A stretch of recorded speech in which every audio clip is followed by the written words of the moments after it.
सोन्याच्या दरात 1300 रुपयांची वाढ, सोन्याचे भाव विक्रमी 97,500 रुपयांवर।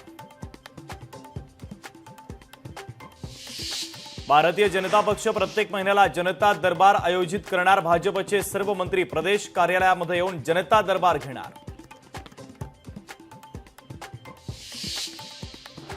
महाराष्ट्र प्रदेश काँग्रेस कमिटीची टिळक भवन येथे बैठक, उद्या सकाळी 11:30 वाजता महाराष्ट्र काँग्रेसचे प्रभारी रमेश चन्नीथला यांच्या उपस्थितीमध्ये बैठकीचं आयोजन।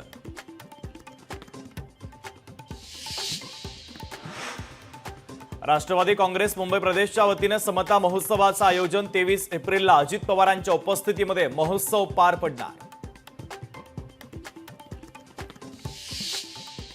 प्रवाशांना चांगली सुविधा न देणाऱ्या हॉटेल थांबे रद्द करा, परिवहन मंत्री प्रताप सरनाईकांचे एसटी प्रशासनाला निर्देश, सर्व थांब्यांचं सर्वेक्षण करून 15 दिवसात अहवाल सादर करण्याचे दिले निर्देश।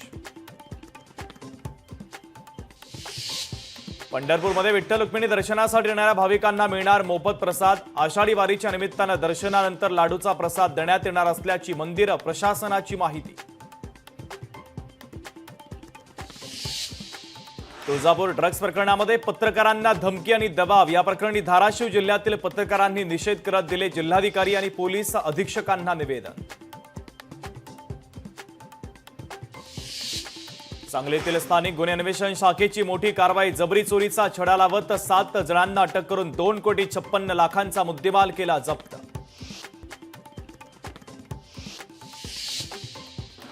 साताऱ्यातील चौनेश्वर भागात फटाक्याच्या ठिणगीमुळे शेकडो एकर डोंगर परिसर जळून खाक, आगीत झाडे झुडपे, पशुपक्षी आणि जैवविविधतेचं प्रचंड नुकसान।